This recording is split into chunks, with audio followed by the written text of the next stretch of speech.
জিন ছাড়ানোর কাজটিকে আমরা যতটা সহজ মনে করি অতটা সহজ কিন্তু এ কাজ নয়।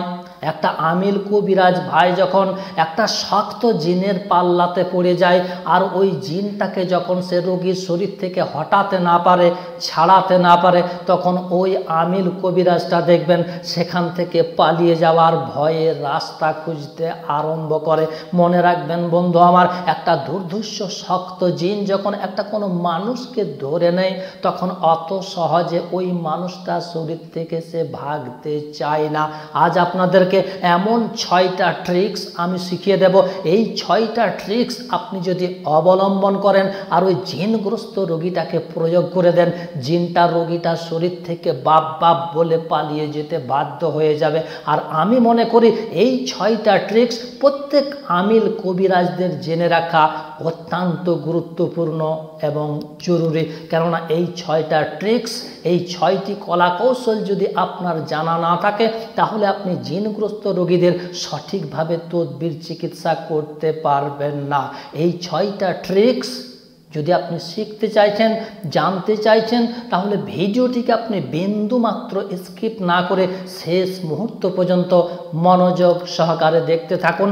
আর সেই ফাঁকে আপনি আমার চ্যানেলটিকে টুক করে সাবস্ক্রাইব করে দিয়ে পাশের বেল বাটনটিকে দাবিয়ে রেখে দিন। কেননা আপনারা জানেন আমি এই ধরনেরই নতুন নতুন একটা করে ভিডিও নিয়ে আপনাদের সাথে এসে উপস্থিত হয়ে থাকি। তো চলুন বন্ধুরা, সেই 6টা ট্রিক্সের দিকে আগিয়ে যাওয়া যাক। কোন 6টা ট্রিক্স অবলম্বন করে প্রয়োগ করে দিলে জিনগ্রস্ত রোগীদের শরীর থেকে জিনটি বাপ বাপ বলে পালিয়ে যেতে বাধ্য হয়ে যাবে।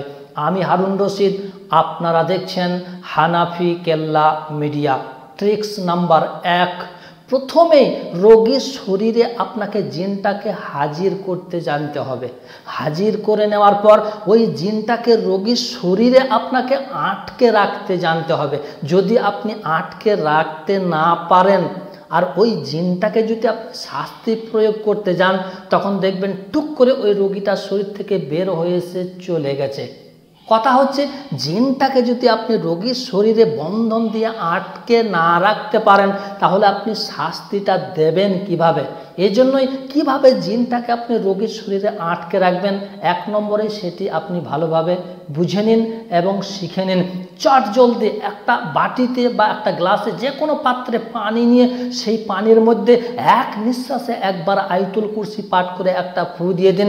এইভাবে 7 বার আয়াতুল কুরসি পাঠ করে 7টা ফু দিয়ে চট জলদি ওই রোগীটার চতুর্দিকে একটা বৃত্ত অঙ্কন করে দিন, একটা দায়রা খিঁচে দিন, একটা গণ্ডি খিঁচে দিন। ওই গণ্ডির মধ্যবর্তী জায়গাতে থাকবে রোগীটা। ওই জিনটা আর ওই রোগীটাকে ছেড়ে পালিয়ে যেতে পারবে না, ওখানেই কিন্তু আটকা পড়ে গেল।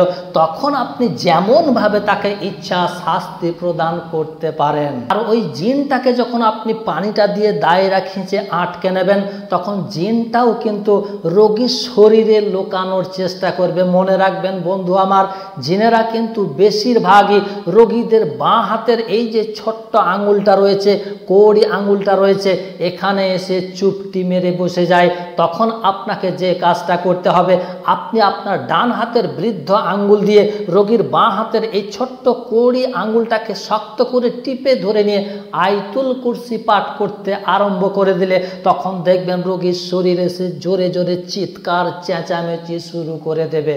নাম্বার 2, খবরদার কখনোই জিনেদেরকে অনুনয় বিনিময় করে বলবেন না যে তুমি রোগীর শরীর থেকে অনুগ্রহ করে চলে যাও, দয়া করে চলে যাও, কি খাবে বলো, তোমার জন্য কি করতে হবে বলো। এইগুলো যদি আপনি বলেন সে কিন্তু ফুলে ফেঁপে একেবারে একাকার হয়ে যাবে, আপনাকে কোনো আমল দেবে না, আপনাকে কোনো পাত্তা দেবে না। ওই জায়গাতে আপনাকে জিনটার সঙ্গে কড়া মেজাজে ধমক দিয়ে দিয়ে কথা বলতে হবে। ধমক দিয়ে দিয়ে যদি আপনি কথা না বলেন তাহলে কিন্তু জিনটা আপনাকে পাত্তা দেবে না। নাম্বার 3, জিনটা যদি আপনাকে বলে আমি রোগীর শরীর থেকে যাব না, যা পারিস করে নে, তখন আপনি কি করবেন? তখন আপনাকে যে কাজটি করতে হবে, সূরা জিনের তেল পড়াটা 2টা শাহাদাত আঙ্গুলে লাগিয়ে রোগীর কানের মধ্যে দিয়ে শক্ত করে টিপে ধরতে হবে। আর না হলে সম্পূর্ণ সূরা জিনটা পাঠ করে পানির মধ্যে ফু দিয়ে ওই পানিটাকে রোগীর মুখমণ্ডলে জোরে জোরে ঝাপটা দিতে আরম্ভ করতে হবে।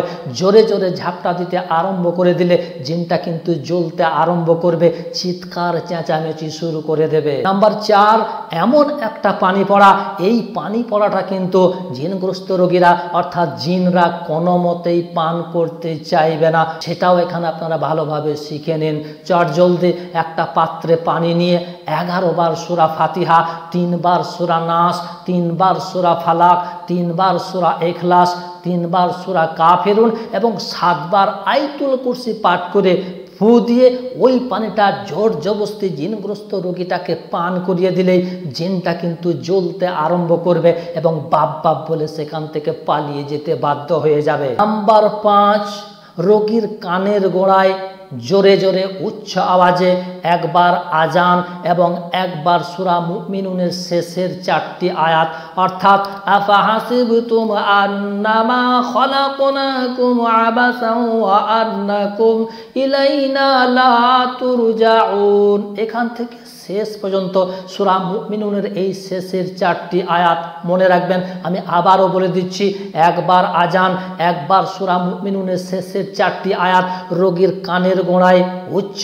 আওয়াজে পাঠ করতে আরম্ভ করে দিলে জিনটা জ্বলতে আরম্ভ করবে, রোগীটাকে বাপ বাপ বলে ছেড়ে চলে যেতে বাধ্য হয়ে যাবে। নাম্বার 6, এতক্ষণে আপনারা ডিসপ্লের মধ্যে একটা নকশা দেখতে পেয়ে গেছেন। এই নকশাটিকে আপনি হুবহু দেখে দেখে কাগজে লিখবেন। কাগজে লেখার পর সেটাকে আপনি রোল করে জড়িয়ে নেবেন টাইট করে এবং তার উপরে আপনি তুলো জড়িয়ে নেবেন। তুলো জড়িয়ে নেওয়ার পর সেটাতে একটু তেল মাখিয়ে নেবেন। তারপর এই ফলিতাটাকে, এই তাবিজটাকে আপনি আগুনে ধরাবেন। আগুনে ধরানোর পর সেটাকে নিভিয়ে দেবেন। নিভিয়ে দেওয়ার পর যে ধোঁয়াটা নির্গত হবে, এই ধোঁয়াটা জিনগ্রস্ত রোগীটা নাকের গোড়ায় ধরলে জিনটা বিকট চিৎকার চেঁচামেচি শুরু করে দেবে। আপনাকে বলবে তোর পায়ে পড়ছে, আমাকে ছেড়ে দে, আমি চলে যাচ্ছি। জিনটা বাপ বাপ বলে রোগীর শরীর থেকে ছেড়ে চলে যেতে বাধ্য হয়ে যাবে। বন্ধুরা, এই ধরনের ভিডিও দেখার জন্য আপনি আমার চ্যানেলটিকে এক্ষুনি সাবস্ক্রাইব করে দিয়ে পাশের বেল বাটনটিকে দাবিয়ে রেখে দিন। বন্ধুরা, এই ছিল জিন ছাড়ানোর 6টা ট্রিক্স। দেখা হবে পরবর্তী আবার অন্য কোনো ভিডিওতে ইনশাআল্লাহ। সে পর্যন্ত আপনারা সকলেই ভালো থাকুন, সুস্থ থাকুন। ধন্যবাদ।